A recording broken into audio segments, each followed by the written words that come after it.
ফাতেমা দরজাটা খুলে দাও না মা। ইয়া রাসূলুল্লাহ, হাবিবাল্লাহ, আব্বাজান আমি ফাতেমাকে মাফ করবেন, ক্ষমা করবেন, আজকে দরজা খুলতে পারবো না। কেন মা? ইয়া রাসূলুল্লাহ, আব্বাজান আমি ফাতেমা আবে জিজ্ঞাসা করি আপনার সঙ্গে কারা আছে? ও মা, আমার সাহাবায়ে রাসূলরা। আল্লাহর নবীর বেটি বলছেন হবে না, ফিরে যান, চলে যান, কারণ আমি একটা কাপড় পরে আছি, আমার মাথার দিকে টেনে দিলে হাঁটুর দিক তালগা হয়ে যায়, হাঁটুর দিকে টেনে দিলে মাথার দিক আলগা হয়ে যায়। ইয়া রাসূলুল্লাহ, আজকে আপনার জন্য দরজা খুলতে পারবো না। আমার আপনার নবী বিশ্ব নবী আকায়ে নামদার তাজদারে মদিনা হুজুর মুহাম্মদুর রাসূলুল্লাহ সাল্লাল্লাহু আলাইহি ওয়াসাল্লাম চিন্তা করেন, আমি যদি এখান থেকে চলে যাই আমার ফাতেমা কেঁদে জারে জার হয়ে যাবে, আমার ফাতেমা মনে কষ্ট পাবে, আমার আব্বাকে বসার জায়গা দিতে পারলাম না। আল্লাহর নবী নিজের গায়ে চাদর মোবারকটা দিয়ে, ও ফাতেমা এই নাও আমার চাদরটা জড়িয়ে পড়ে আমার দরজাটা খুলে দাও না মা। দরজাটা খুললেন, খোলার পরে রসুলকে বসার জায়গা দেবেন, সাহাবীদের বসার জায়গা দেবেন, কিছুই নাই। কি দেবে বসতে বাবা? একটা চামড়ার বস্তু, তাতে করে উটের খাদ্য বহন করা হয়, আবার নিজেরা ব্যবহার করা হয়, মেহমান আসলে তাকে বসতে দেওয়া হয়। এইটাই দিলেন, সাহাবায়ে রাসূলরা বসে রয়, কিন্তু সাহাবীরা ক্ষুধার্ত রাসূলুল্লাহর কাছে আসলেন, ওরা কি দেবে ফাতেমাকে? আমার নবী পাক বাইরে ভিতরে গিয়ে জিজ্ঞাসা করে, মা ঘরে কিছু কি খাবার আছে? জি না। ইয়া রাসূলুল্লাহ, ঘরে কিছুই নাই, আজ 3 দিন 3 রাত হয়ে গেল, আমার হাসান হোসাইনের সাদা পানি ছাড়া আর পেটে কিছুই দিতে পারি না। আম্মা জান ফাতেমা চোখের পানি ছেড়ে কাঁদতে লাগলেন, ও আমার বেটি কেঁদো না। সাহাবায়ে হুজুররা শুনতে পেলেন, আল্লাহর নবী বলছেন, ও মা ফাতেমা আমার ওয়াজ 3 দিন রান্না হয় না।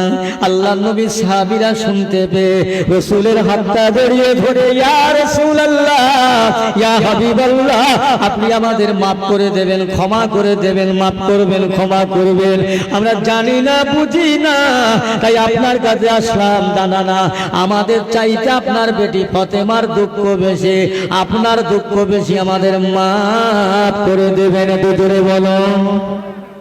জোরে হয় না সুবহানাল্লাহ? আর একটু জোরে হয় না? নারায়ে তাকবীর, নারায়ে তাকবীর, নারায়ে তাকবীর। কি সর্বনাশ বলো দিন। তাহলে আমি নিজে নিজে নারায়ে তাকবীর বলি আর সুবহানাল্লাহ বলি, আর কি করব বলো? আল্লাহু আকবার। ফাতেমা কষ্ট দেখে সাহাবায়ে রাসূলরা চলে গেলেন। আমার নবী কি করছেন? আচ্ছা মা হাসান হোসেন কোথায়? বলে আব্বা তারা ক্ষুধার জ্বালায়, এই দেখো আমার এই নাকের মাথা, আমার এই চাবালিতে তারা কামড়াচ্ছে, খামচাচ্ছে, মা ভাত দাও, খেতে দাও, কচি মানুষ। ইয়া রাসূলুল্লাহ, হাবিবাল্লাহ, আব্বাজান আমি মা হিসাবে বাচ্চাদের কাতরানি সইতে পারি না। আমি ফাতেমার ক্ষুধার জ্বালা, বাচ্চাদের ক্ষুধার জ্বালা এত অভাব। ইয়া রাসূলুল্লাহ, ওরা আমাকে কামড়ায়, ওরা আমাকে খামচায়, আমি মা হিসাবে যদি রাজ করি, কষ্টে পড়ে যদি লোকটা লাল করি, তাহলে ওদের মনে ব্যথা লাগবে, দুঃখ লাগবে। ইয়া রাসূলুল্লাহ, আমি ওদের কিছু বলিনি, তবে ওরা নিজেরাই এখান থেকে কোথায় গেল। রাসূল আমার, নবী আমার কি করছেন? আস্তে আস্তে ধীরে ধীরে হেঁটে হেঁটে মক্কার মরুভূমি রাস্তা দিয়ে গ্রামে গেলেন। লোকালয়ে গিয়ে জিজ্ঞাসা করছে, বাবারা আমি মুহাম্মদ রাসূলুল্লাহকে, আমার আব্বার নাম আব্দুল্লাহ, আমি আব্দুল্লাহর বেটা, আমাকে কেউ কাজ করাবে, মজুরি করাবে? এই যাও, দাড়িওয়ালা টুপিওয়ালার এখানে কাজ নেই, যাও মোল্লা মৌলবীর কাজ। নবী আর একটু গেলেন, বাবা আমাকে কাজ করাবে? না না না না, দাড়িওয়ালা মোল্লা মৌলবীর কোনো কাজ নেই, চলে যাও। আবার আল্লাহর নবী যান, আর একটা জায়গায় গিয়ে একজনকে বলছে, ভাই আমাকে একটু কাজে নেবেন, মজুরি নেবেন। আমার নবী মজুরি করেছেন, ব্যবসা করেছেন, ছাগল চড়িয়েছেন, মেষুর চড়িয়েছেন। ও আমার ভাইজানেরা ভালো করে শোনেন, আল্লাহর নবীকে একটা জায়গায় গিয়ে বলছে, বাবা আমাকে একটু কাজে নেবেন। কি কাজ করবে তুমি? যে কাজ দেবে আমি সেই কাজ করব। বলছে আমার উট পানি খাবে, কুয়ায় থেকে পানি তুলতে হবে, 7 বালতি পানি তুললে একটা 3টে করে খাজুর, হ্যাঁ পারবো দেন। আহা, বালতির বাঙে রশি বেঁধেছে, যার কুয়া তারির বালতি, তারই রশি, বালতি বেঁধে রশি বেঁধে কুয়ায় ফেলে দিলেন। বালতি ভরে গেল, টেনে তুলতে গেলেন, বালতির রশিটা ছিঁড়ে কুয়ার ভিতরে বালতিটা পড়ে গেলেন। ইহুদি জানলো না, বুঝলো না, চিনল না, আমার রহমতের নবীর গালে এক চড় মারলেন। আহা, যেই না ইহুদি আমার রাসূলুল্লাহর গালে আঘাত করলেন, ও বন্ধুগণেরা, আমার আপনার নবী, দয়ার নবী, রহমতের নবী কি করলেন? সঙ্গে সঙ্গে ওই লোকটার হাতটা ধরে বলছে, বাবা, এই কম বুড়ো বয়সে, দুর্বল বয়সে আমার গালে মেরে তোমার হাতটায় যে কত কষ্ট হলো বাবা, তোমার হাতটা কত দেখেছে বাবা, যাও বাড়ি গিয়ে তোমার হাতটা একটু মালিশ করো। ইহুদির মনের ভিতরে আল্লাহর রহমতের ঝিলিকি মেরেছে, একটু জোরে বলেন সুবহানাল্লাহ। বাড়িতে গেলেন, মাকে ডাকলেন, আম্মা জান। এই আমার ওয়াজ বুঝতে পারছেন আপনারা?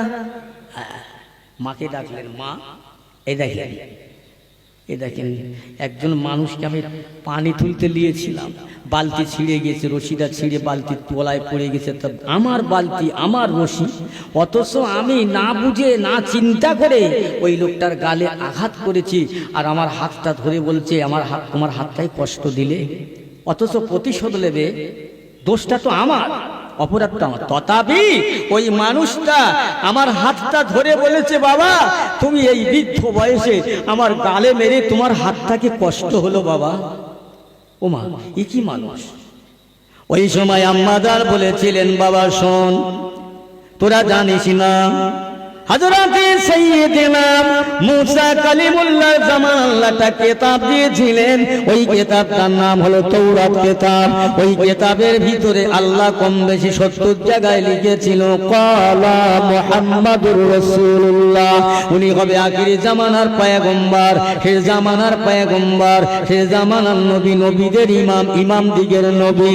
ও বাবা, যদি তোর ভাগ্য ভালো হবে বাবা, না জানি সেই মানুষটা হবে হয়তো, যা বাবা ওই মানুষটার হাতে কলমা পড়ে ক্ষমা চেয়ে মাপ চেয়ে কলমা পড়ে নে, তোর জীবন যারে বাবা ধন্য হবে, দুনিয়া আখিরাতে ধন্য হবে। একটু জোরে জোরে বলুন, আর একটু জোরে বলেন, খুব ভালো লাগে। আচ্ছা, আমি যে ওয়াজ করছি আপনাদের কষ্ট হচ্ছে ভাই? আমি ওয়াজ করব বলে মনে হয়? আপনাদের সিদ্ধান্ত। দরুদ শরীফ আল্লাহুম্মা।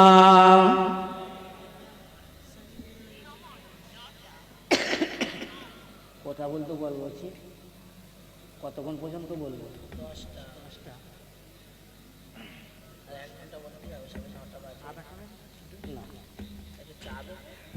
একটু দরুদ শরীফ পড়ে পড়েন, আল্লাহুম্মা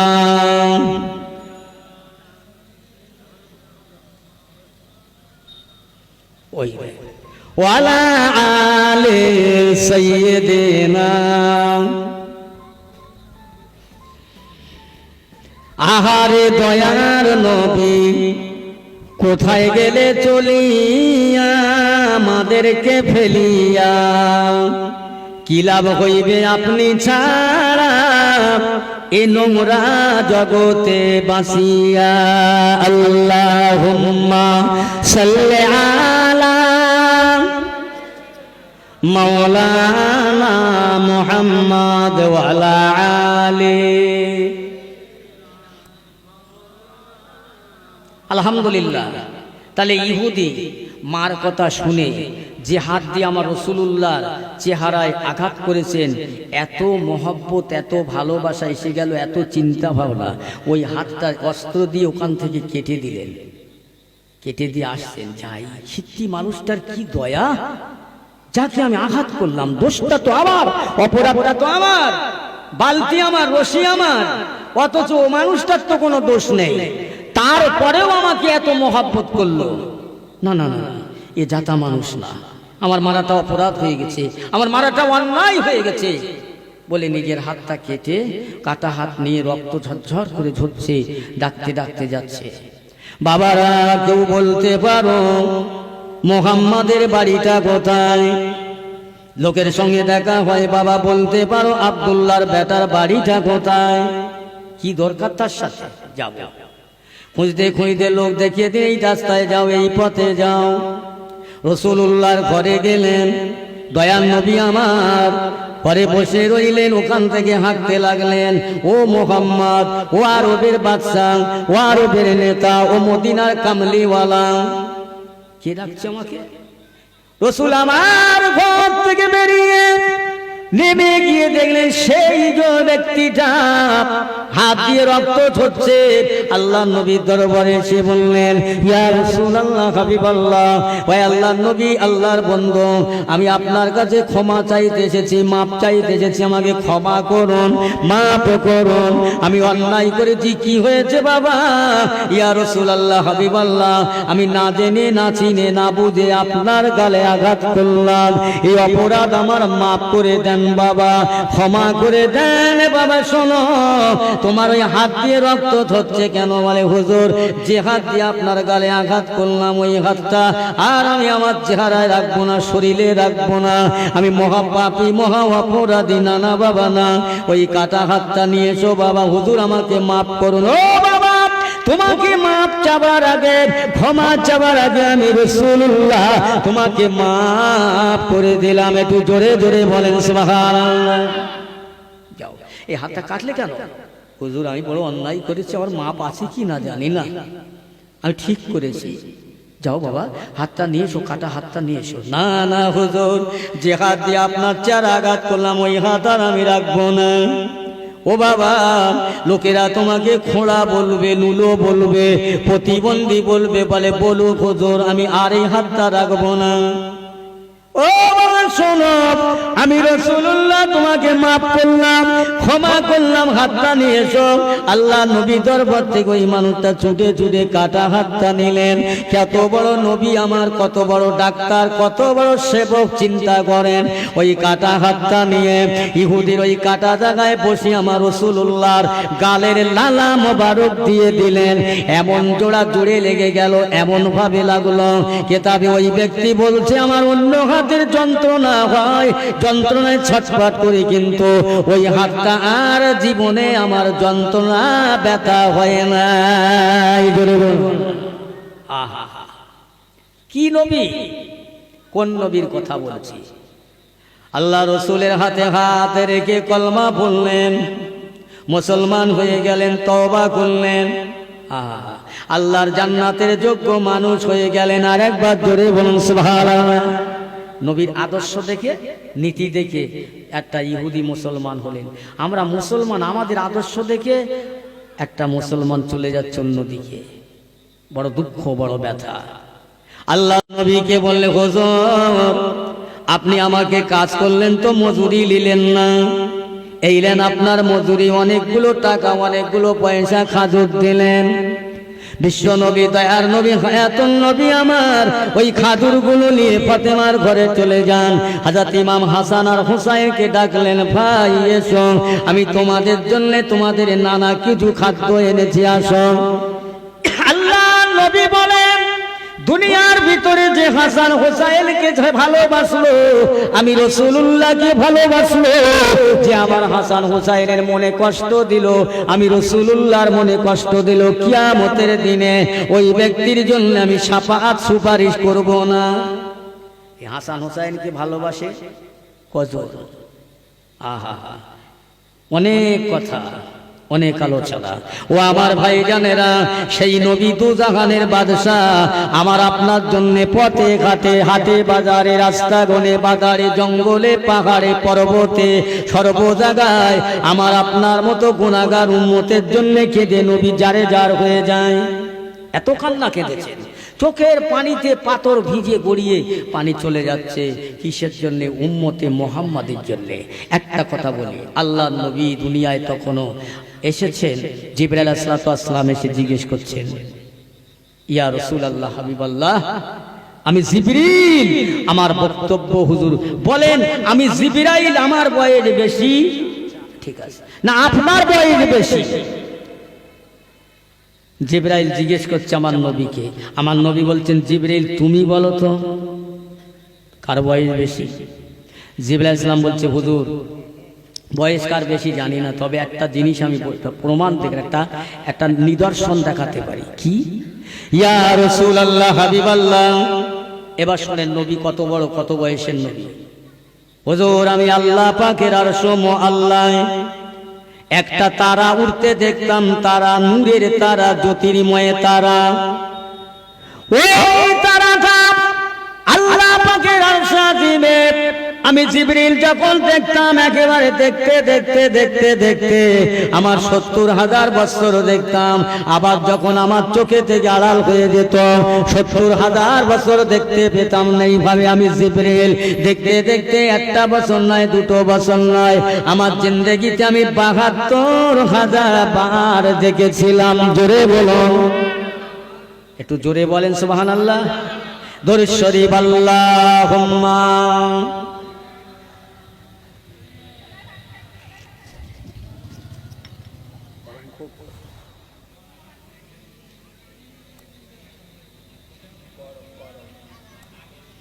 এই কি হলো বলো দিন? আমার তো মনে হচ্ছে যে ছেড়িয়ে দেমা কেঁদে মাসি। ও চা খান, দরুদ শরীফ পড়েন। যাই হোক আমার ভাইরা, জানে জ্ঞানজাম করবে না। চা ভালো জিনিস। চা তো বাবু সমাজের সভাপতি হয়েছে। হ্যাঁ, সবার দরকার চা। সমাজের সভাপতি কি করবে? আগেকার দিনে কুটুম আসলে শরবত দিত, মাসাসিরা, আমরা শরবত খেয়েছি। এখন আর সে নেই। এখন শিগগিরি গ্যাসে একটুখানি ঠুকে দিলি চা, সব কিছু বেঁচে গেছে। আরে বাবা, যত ভালো হয়েছে অত খারাপ। এর বেশি ভালো ভালো না, বেশি ভালো ভালো নয়।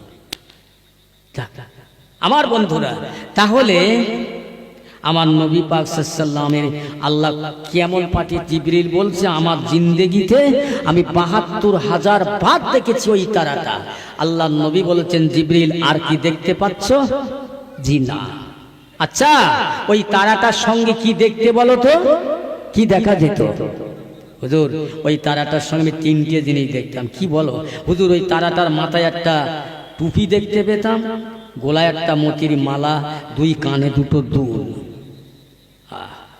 আল্লাহ নবী বলেছিলেন, ও জিবরাইল, দেখেছিলেন ওই তারাটা দেখতে পাও না? ওই তারাটা তারা দেখেছো? ওই তারাটা হলো আমি নবী নূরে মুহাম্মদুর রাসূলুল্লাহ সাল্লাল্লাহু আলাইহি ওয়াসাল্লাম। একবার জোরে বলুন সুবহানাল্লাহ। এবার বয়স কত?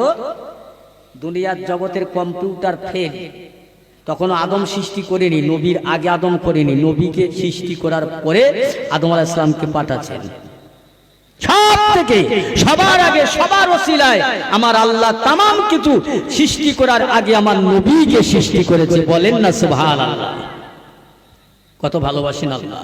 নবী সম্পর্কে বলতে বলতে দিন রাত চলে যাবে, শেষ হবে না, হবার নয়। ইসলাম একটা দরিয়া, ইসলাম দরিয়া। এ শুরু আছে, শেষ নেই। বুঝলেন? শুরু আছে, শেষ নেই।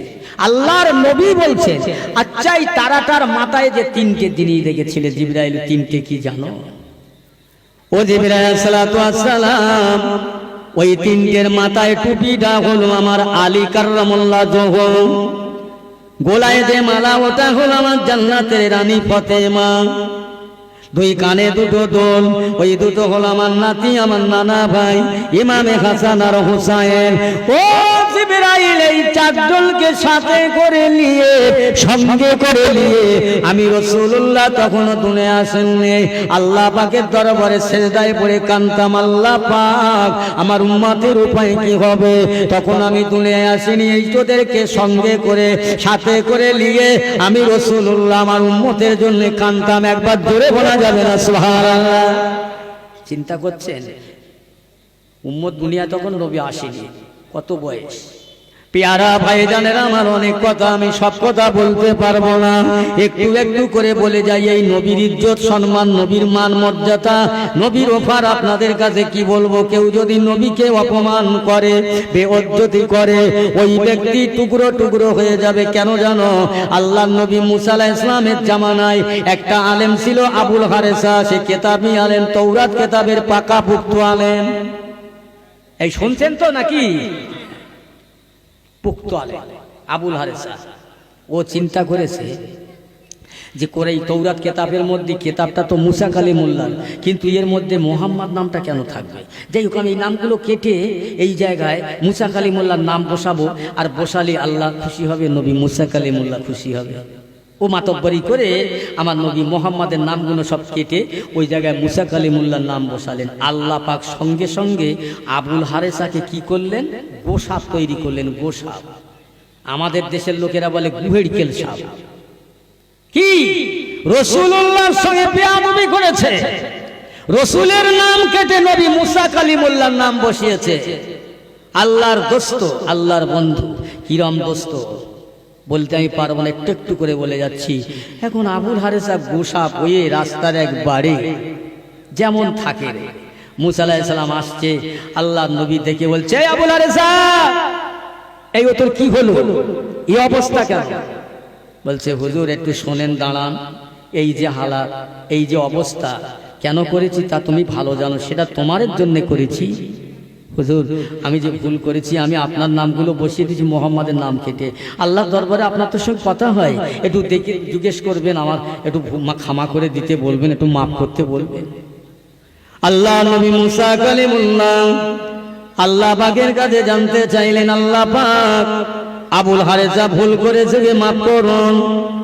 আল্লাহ বলে, আমার মুসা, আরেকবার যদি তুমি মাফের কথা বলো, ক্ষমা চাওয়ার কথা বলো, আমি তোমাকে নবীর দপ্তর থেকে নামটা কেটে দেব। কেন জানো? আমার হাবিবকে অপমান করলো, যার সিলাই কুল কায়নাত 18,000 মাখলুকাত, তিনি আমার বন্ধু, আমি আল্লাহ তার বন্ধু। আমার নবীর বেইজ্জতি করেছে মুসা, ওর জন্য মাপ চাইলে তোমার নবুয়াতের দপ্তর থেকে নাম কাটবো, চলে যাও। নবী মুসা কালিমুল্লাহ চলে যাচ্ছেন। আবুল হারেসা বললে, হুজুর খবর, বেয়াদব কোথাকার, তোর জন্য আমি আজকের নবীর দপ্তর থেকে নাম বাদ যাচ্ছিল, আমার চলে যা, তোর মাপ নেই, ক্ষমা নেই, তুই চলে যা। আল্লাহ নবী চলে যাচ্ছে। আল্লাহ নবী, আর হুজুর একটু দাঁড়ান। আচ্ছা ঠিক আছে, আমার জন্য মাপ চাইতে হবে না, একটুখানি আপনি বলেন কি করলে আমার মাপ আছে, সেই তাই করি আমি। আবার মুসা আলাইহিস সালাম আল্লাহকে বলেন, হুজুর মাপ চাইবো না, ওর জন্য ও কি করলে মাপ করবে? আল্লাহ বলে, নবী মুসা রে, আমি আল্লাহ তোকে মাফ করব না। ও যে আমার রাসূলের বেয়াদবি করলেন, আমার বন্ধুর সাথে বেয়াদবি করলেন, আমার বন্ধু যদি মাফ করে দেয়, আমার হাবিবি নবী যদি মাফ করে দেয়, আমি আল্লাহ ওকে মাফ করে দেব। জোরে বলুন সুবহানাল্লাহ। আল্লাহ নবী মুসা আলাইহিস সালাম এসে বললেন, মাফ করবে না, যার সঙ্গে বেয়াদবি করলে তিনি যদি মাফ না করে, মাফ হইবে না। মুসা আলাইহিস সালামের সঙ্গে আবুল হারেসা বলছে, হুজুর, সে আখিরি যাবে, নবী কবে জারি হবে, আখিরি নবী কবে বার হবে, একটুখানি আল্লাহ আমাকে শুনিয়ে দেন। আল্লাহ যদি ওই পর্যন্ত আমার হায়াতটা দেয়, আমি মাপ চেয়ে নেব। আবুল হারেসার জন্য মুসা কালিমুল্লাহ বললেন, আল্লাহ কি করবে, ওই পর্যন্ত একটু হায়াত দেবেন। আল্লাহ বলেন, যাও মুসা, ওই দোয়াটা আমি কবুল করলাম। একদিন আমার নবী মক্কা ছেড়ে মদিনার জমিনে যাবে, আবুল হারেসাকে পাহাড়ের তোলায় থাকতে বলো। ও ভাই যারেরা, মুসা চলে গেলেন, ঈসা রুহুল্লাহ চলে গেলেন, 570 বছর দুনিয়ায় নবী নাই। তারপর নবী আসলেন, নবী মক্কা ছেড়ে মদিনায় যাচ্ছেন, আবু বকরের সঙ্গী হয়ে পাহাড়ের নিচে ওই গোসাপটা এসে আমার নবী পাকের পায়ে জড়ালেন। আল্লাহর নবী বললেন, এই আবুল হারেসা আমার পা ছেড়ে দে। জোরে জোরে বলুন সুবহানাল্লাহ। আবুল হারেসা বলছে, হুজুর, আপনি যখন আমার নামটা জানেন, আমি কেন হয়েছি বিলক্ষণ, আপনি সেটাও জানেন। হুজুর আমাকে মাফ করুন, হুজুর আমাকে ক্ষমা করুন। আল্লাহর নবী বললেন, যা আবুল হারেসা, আমি তোকে মাফ করলাম, ক্ষমা করলাম। আল্লাহ পাক আবার মানুষের চেহারা ফিরিয়ে দিলেন। আল্লাহর নবী বললেন, আবু হারেসা, আমার পিঠের চালের জামাটা একবার উঁচু করো না। আল্লাহর নবীর জামাটা উঁচু করলেন, পিঠের চালে গর্ত গর্ত গর্ত গর্ত, কাটা কাটা দাগ। ইয়া রাসূলুল্লাহ, এই দাগগুলো কে চিরাই? আবু হারেসা, মনে করে দেখ, যেদিন তুই মুসার তাওরাত কিতাব থেকে আমার মুহাম্মদ নামটা কেটে দিয়েছিলি, তুই যতবার কেটেছিস ততবার পেটির চালে ওই কাটার দাগটা রয়ে গেল। আহা, তুই জানো না আল্লাহ পাকের নবীর সাথে বেয়াদবি যে করেছে সে ধ্বংস হয়েছে। মাপ চেয়েছে যে সে আবার পুনরায় ফিরে এসছে। আমার দোস্তেরা, আমার ভাইরা, আল্লাহ নবী সেই উম্মতে মুহাম্মাদের জন্য দুনিয়ায় আসার আগে কেঁদেছে, দুনিয়ায় কেঁদেছে, আজও মদিনার কবরে শুয়ে কাঁদছে, রব্বি হাবলি উম্মতি, ইয়া রব্বি উম্মতি। জোরে বলুন না সুবহানাল্লাহ।